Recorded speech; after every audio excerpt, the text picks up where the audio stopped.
So how to shoot sharp nature wildlife photos like this one. We'll get it wrong way around. Watch on, I will show you my action plan for sharper shots.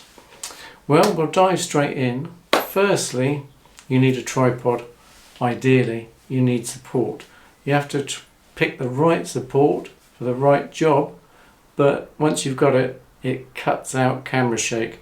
Not altogether, but it greatly reduces it if correctly used. A local photographer to me, who will remain nameless, won many a Southampton Salon International medal, and I never saw him take a shot without a tripod. So take note. So use a tripod where you can, or support. Rule number one. Now, where it is a tripod is not possible, good technique comes in. Great posture and bracing oneself, locking in at the elbows, holding that camera steady but still relaxed.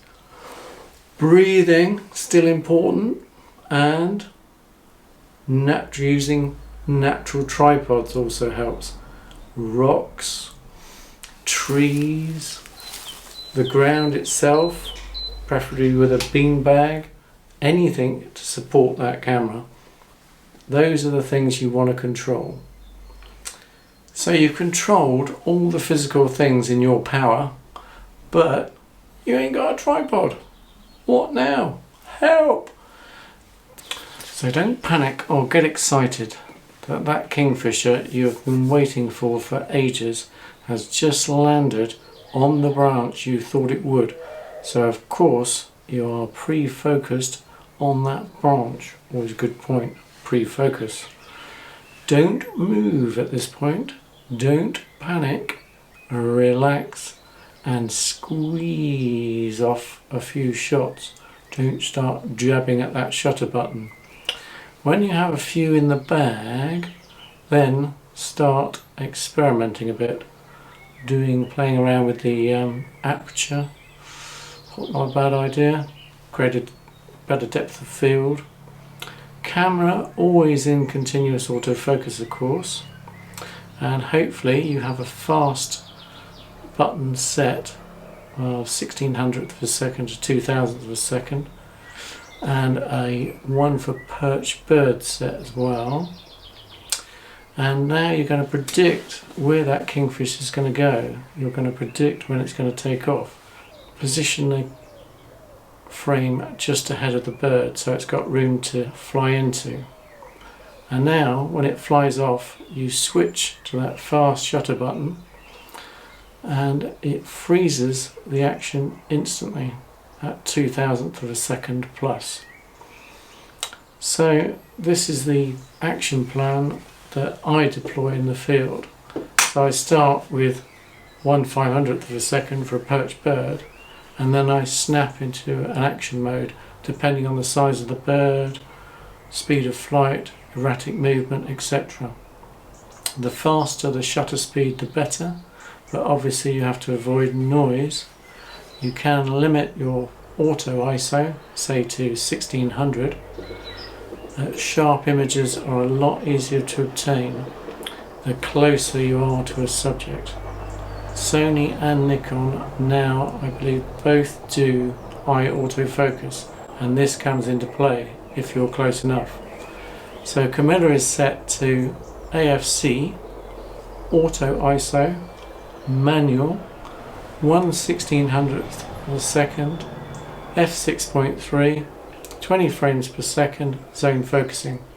Second button, 1/500th of a second, f6.3 still, single image, flexible spot.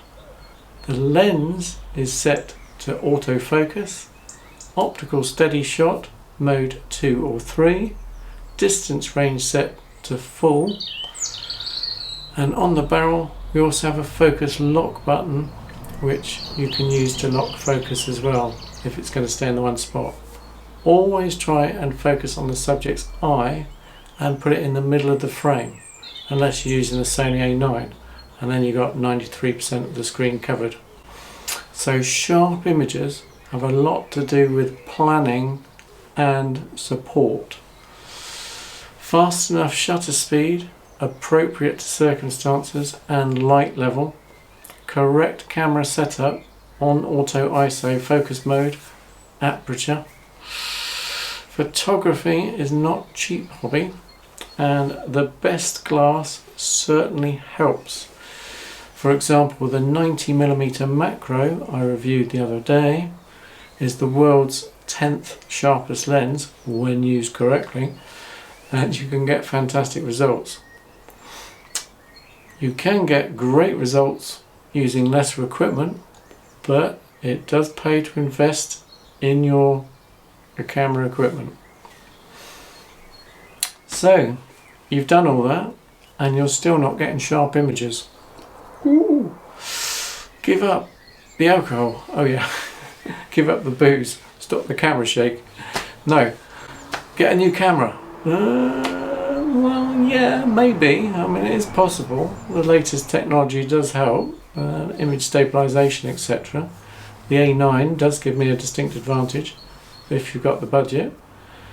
Anyway, the good news is it might not be you. Sometimes conditions are against you. If it's particularly hot, you can have a heat haze effect.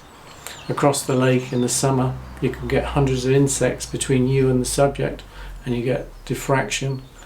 Mist, fog, all come into play. Mind you, it's well worth going out in mist and fog, because you get atmospheric shots, not necessarily sharp shots, but atmospheric, so go out anyway. Anyway, watch to the end of this to see my latest picture I've been working on. Please comment below any areas I haven't covered. I'm still working on vlogs covering Camilla's supports, legs and heads, so subscribe and hit that bell for the all-important support. Let me know if you found this any use and whether your shots have become any sharper in the comments below. Best wishes and stay safe. As my old football boss used to say, have a good one. I don't know why he ever said that, but anyway, he always said, have a good one. Anyway, oh, here is my latest shot that I promised you. It's a tree creeper, a challenging shot, which took me a few hours to get. Bye from Camilla and I.